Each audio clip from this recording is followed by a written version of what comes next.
All right. Hi everyone. I'm here with my friend, my very good practice buddy on Octagon, and today I'll be reviewing the cards from the Chrome City data pack because the spoilers have just come out.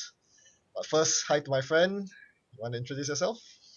Hello, everyone. My name is Ssniper050 on Octagon. I've been playing with Bayo here for quite a while. I live on the other side of the world, so it's really cool to see that the internet is such a wonderful tool to communicate. Yep.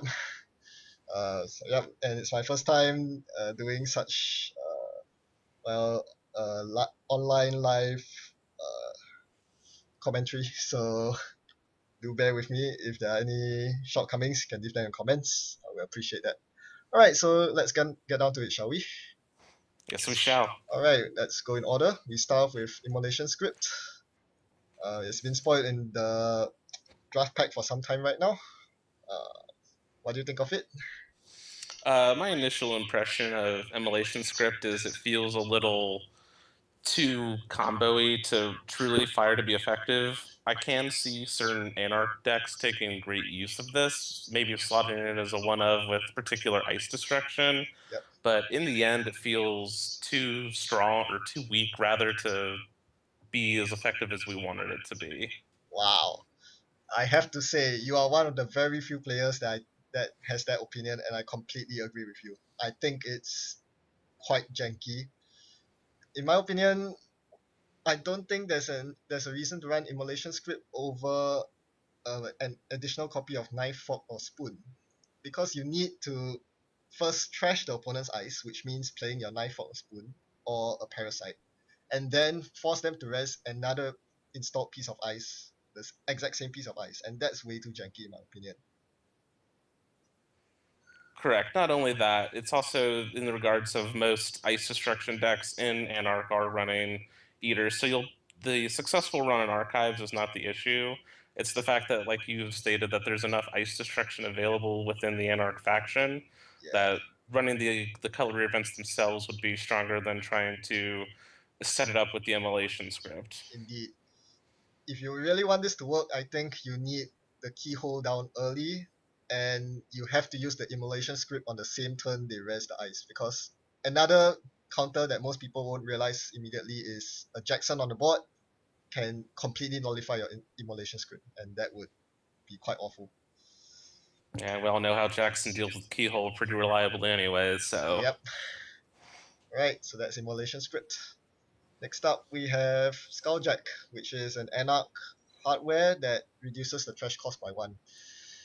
This has some potential. Unfortunately, it's unique, which is really disappointing. At that point, why not just play Scrubber instead? You think? Exactly. I'm completely there. Having to go down to a four-hand size, and if you're going to be running to the new identity that we're going to be reviewing here shortly, you'll have a three-hand size. That's not something you want to function Nope, not at all. with. Just pay the extra credit, run Scrubber, and if you're really pressed for credits, run Desperado for your console. If within the Anarch faction, and I can't see anyone splashing this outside of in faction when Scrubber is literally just an all-around better card at one less influence and the Yes. same install cost. It's the same install cost, yes. It's really not worth it.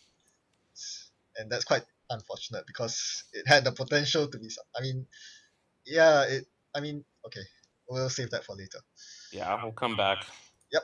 Alright, next one. It has been making waves on the Steam Hack forums and whatnot. The Fable Anarch console that allows you to swap agendas when you steal them. I think it's really game changing because for the first time you can interact with agendas in the corp score area. But will any Anarch run this? I think very few will. Competitively, I don't think many will. What do you think?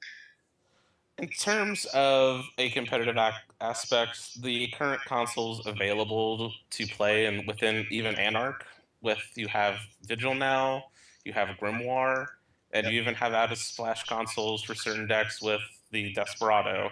It's competing for a very powerful slot for the hopes that you're going to get some value off of this. Granted, there is the strong RP matchup now, to where if you're afraid of the Nisei lock, You can swap that NAPD for the Nisei with the token, but that's about the best interaction that I can see Turntable benefiting from, and it's just competing for an already tight deck spot. Actually, it works against most corps. With NBN, you obviously have Astro Script, and Wayland swapping at Atlas is always a good thing. And especially because Wayland has hostile takeover, it's quite easy to just swap that as well and make them lose points. That's true. This does actually have a lot of power against Wayland because it's because of the wording on the card of the swapping. It won't trigger the punitive. Ah, yes, yes, that's another very important point. Glad you brought that up. Yep. And another last merit is it only is two to install, making it, yes, that's the cheapest Anarch console. Tie for cheapest vigils too as well. Oh yeah, Vigil, of course. Yes. Yeah. So But yes. I can see this making some waves, and definitely if the 6 point agenda deck there for Lusun is still there, if they somehow score the government takeover, and I guess you can swap it instead of stealing a 3 pointer. Yep. That would That, still be really funny to see that happen. yeah, it would be hilarious. Yeah. But do you think it will make a big impact in the competitive scene? I doubt so. Not immediately. There's probably going to be some deck that can utilize it really well. Maybe later in the data pack when you come around to Film Critic. So Ah, yes. Yep. Film critic. Too bad it's not in this data pack though. no, we got to wait on that one. Yep. But what we do have is the next one, which is Chrome Parlor. It's the Anarch Cybernetics combo card that prevents all meat and brain damage from installing cybernetics. I don't think there's much we need to go through about this. Its power is scaled according to how good the other cybernetics are, so I think it's better to talk about the rest. You have any other comments on this card? No, I completely agree. We'll have to come back to it after we've take a look at all the cybernetics we have available. Alright, so next up, Crowbar. It's the Homebreaker Suite. This one's the decoder, one to install, break the code gate. Um, Not much to say. It's weak unless you play it in with the criminal ID it's supposed to be comboed with, so I don't have much to say. Neither do I. We need to see if the criminal identity is going to make the home invasion suite powerful enough to make a splash. Yep. Alright, so let's move on. Titanium Ribs. The criminal cybernetics. You get to choose which card to trash whenever you take damage. I want to like this card, I really do, but I just can't find any reason to play it. I was in the same exact boat as you. This when I first saw this card, I was actually really excited because of the fact that when you installed it, you got to choose which meat at least one of the two meat damage would have procced. Yep, indeed. And if you do splash, I've had worse. You could draw three with it, but at the same token, You have to spend a a lot of phone. times if they're gonna do damage to you, they're probably aiming for the flat line. So Yep, indeed.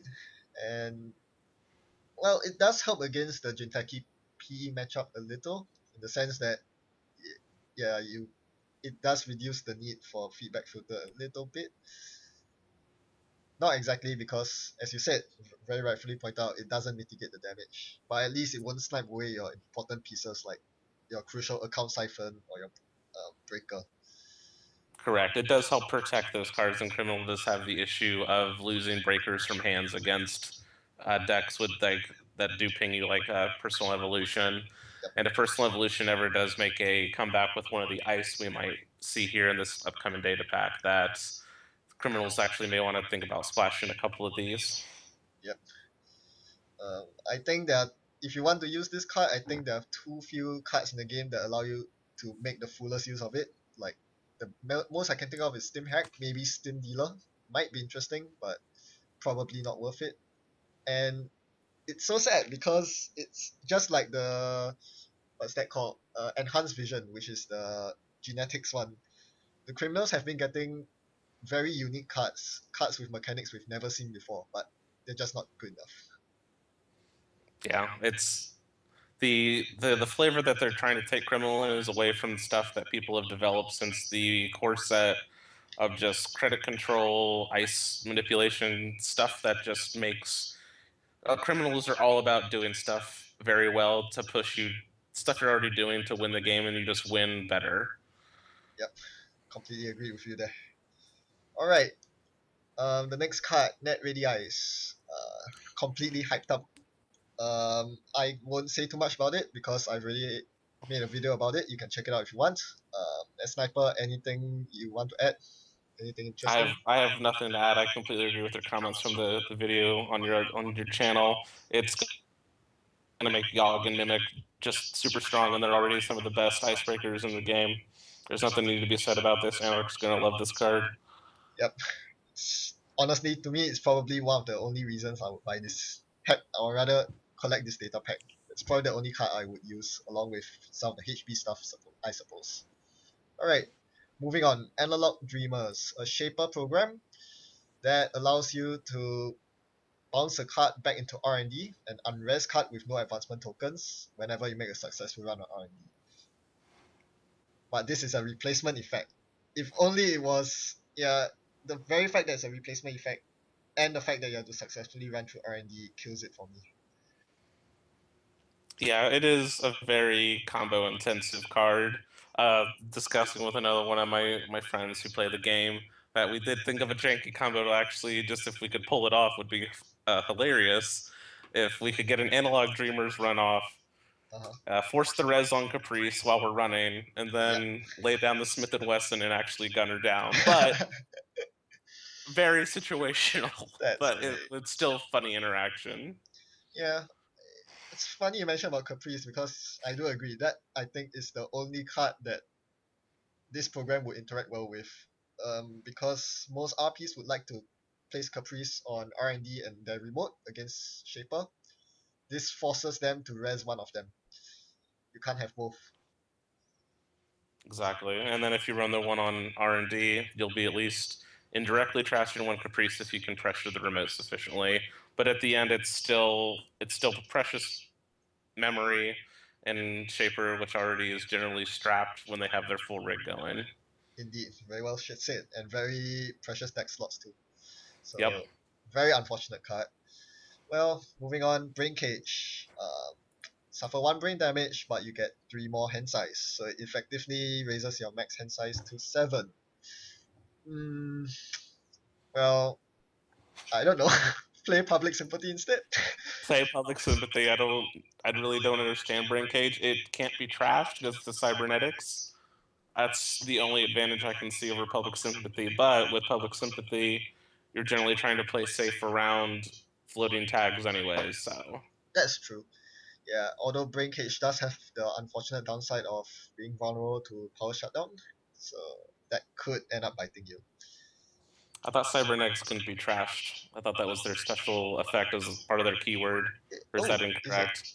Oh, I thought the special effect was you take damage whenever you install them. That could be. I thought they couldn't be trashed as well. I see, I see. We'll need to double check that. Yeah, gotta double check that. Oh, that would make Net Radii so overpowered. Uh, Yes. I was thinking one of the best counters to Net Radii is Power Shutdown because it's installed for 0 for a reason. But yeah, if what you said is right, that's awful. Alright, so that's the runner side. Now we move on to the corp side.